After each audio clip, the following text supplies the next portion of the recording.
El Salón de Reinos es un lugar especial. Y digo es porque aunque lleve mucho tiempo desmantelado y alejado de su concepción original, sin duda ha seguido vivo en la memoria de muchos, lo cual ha permitido que cada vez su regreso esté más cerca.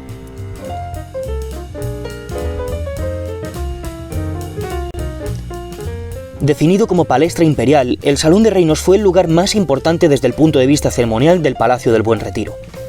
Para este propósito fue decorado entre 1634 y 1635 por los artistas más importantes que en ese momento trabajaban en la corte, creando un potente discurso político para todo aquel que se adentrase en la estancia. Aquí se encontraba el trono del rey y aquí recibiría a los personajes más importantes. Esta decoración se compuso fundamentalmente a base de cuadros que han trascendido en la historia del arte, ya que muchos de ellos supusieron obras maestras de sus respectivos autores y han pasado a formar parte del imaginario colectivo, siendo hoy piezas señeras de los museos en que se conservan, ejemplos cumbre de su periodo indisociables de los artistas que las crearon. Pero vayamos por partes. En los años 20 del siglo XVII, el Prado adquirió una notable popularidad. Se ubicaba a las afueras de la casi recién estrenada capital, y allí la nobleza empezó a construir villas suburbanas para su uso y disfrute, configurando así un paseo de renombre al que la gente iba a lucirse y frecuentemente acababa en algún jardín en alguna fiesta. En la fiesta en el jardín del conde de Monterrey acabaron precisamente el rey Felipe IV y su mano derecha, el conde duque de Olivares. Esta circunstancia tuvo que hacer pensar a ambos. Si esta iba a ser la tónica de la diversión de la nobleza madrileña, tenía sentido que el rey formase parte activa de ella. Pero, ¿acaso no había ya unos aposentos reales en el Prado? Sí, los del monasterio de San Jerónimo, creados para un fin de retiro y reposo espiritual, por lo que no resultaban apropiados para este nuevo propósito. Por ello, Olivares tomó las riendas de un proyecto de ampliación que, si en un primer momento pareció empezar con timidez, pronto se convirtió en la principal empresa constructiva y artística del reinado, pues no podía ser una villa más entre las otras del Paseo del Prado. Tenía que ser evidente que ese y no otro lugar era en el que el rey descansaba y se divertía, el Palacio del Buen Retiro.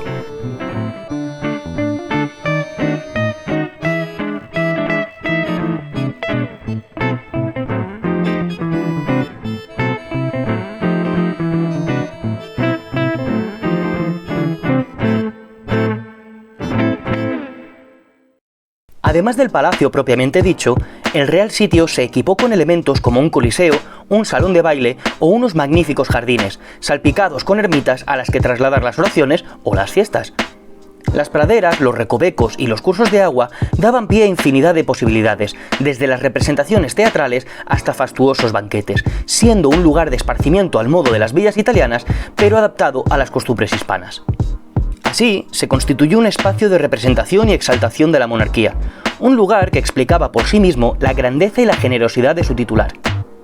De este conjunto solo conservamos algunas partes que han sido bastante transformadas, siendo la más conocida el actual Parque del Retiro. La dificultad para obtener fondos en un contexto de conflictos en Europa, sumados a los ya abundantes gastos de la corona, y la necesidad de terminar la obra cuanto antes para que sus ideólogos la pudieran utilizar, dio lugar a una austera fábrica de ladrillo con piedra berroqueña para marcos y molduras y pizarra en las cubiertas, un aspecto criticado en la época y considerado por muchos indigno para el rey planeta. Sin embargo, y en consonancia con la arquitectura madrileña de la época, la apuesta de Felipe IV y el conde duque nunca estuvo en el exterior.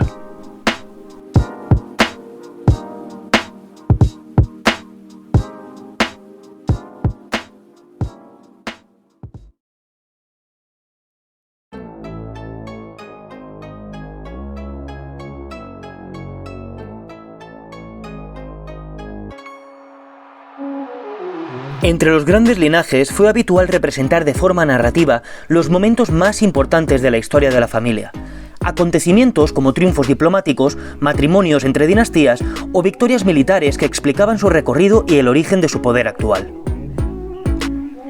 Esta dimensión narrativa histórica se complementaba con otra alegórica, donde a través de héroes grecolatinos o bíblicos se aludía a las virtudes que les reafirmaban como buenos y justos gobernantes, es decir, que el príncipe en cuestión era el gobernante por pleno derecho, pero además era el más deseable para la labor.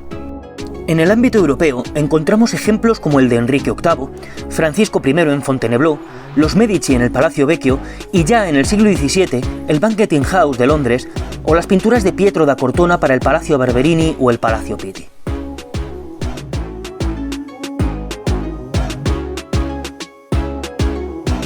En el caso español, uno de los puntos de referencia más importantes va a ser una serie de tapices dedicada a la conquista de Túnez, mandada a fabricar por Carlos I y que el monarca va a trasladar consigo de un lado a otro para que le acompañen en momentos importantes.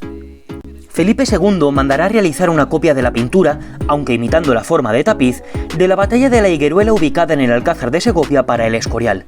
Una construcción igualmente conmemorativa de una batalla, la de San Quintín, es decir, todos ellos acontecimientos que aluden a victorias de los gobernantes, exaltando su poder y su capacidad para la gobernación y pacificación de los territorios.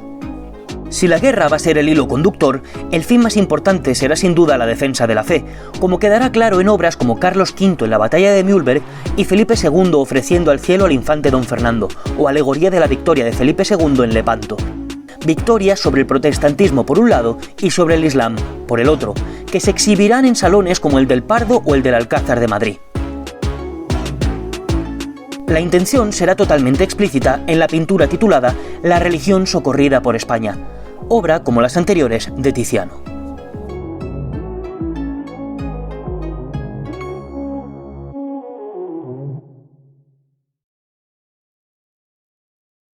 Y así llegamos hasta el interior del Salón de Reinos, al que en la época también se conocía como Salón de Oro.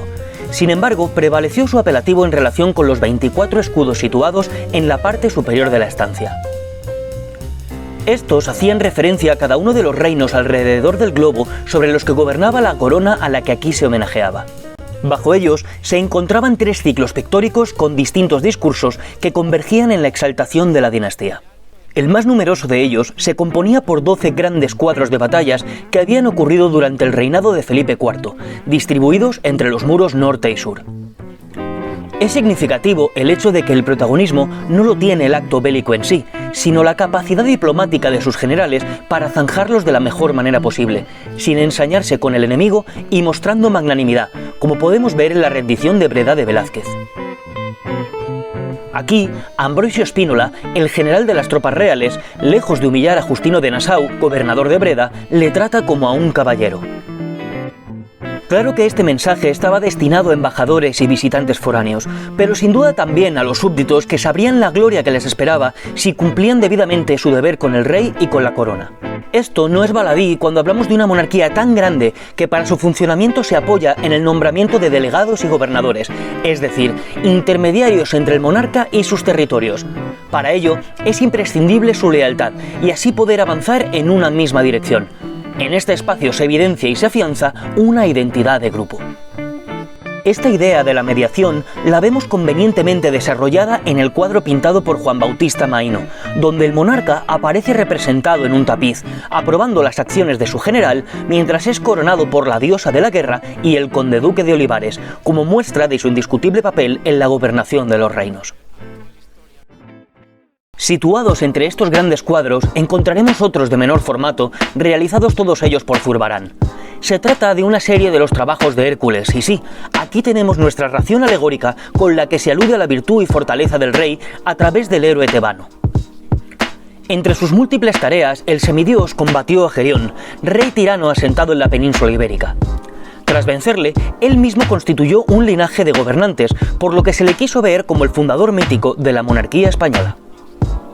Por último, presidiendo la sala en el eje este-oeste, encontraríamos el discurso puramente dinástico, compuesto por 5 retratos ecuestres realizados todos ellos por Velázquez, aunque no todos ellos íntegramente. En el muro este encontramos a los padres del actual monarca, Felipe III y Margarita de Austria, mientras que en el oeste se encuentran Felipe IV e Isabel de Borbón, flanqueando al príncipe Baltasar Carlos, su heredero. Es decir, en esta estancia, siguiendo la trayectoria del Sol, se cuenta de dónde vienen y hacia dónde van, haciendo visible que se trata de una monarquía que tiene tanto una trayectoria como un proyecto viable de futuro. Dejamos cosas por decir, por especificar o matizar, incluso por descubrir. Es difícil que no sea así con este lugar tan difícilmente abarcable. Y está bien que sea así, pues de esta manera son y serán eternas la fascinación y la curiosidad por el Salón de Reinos.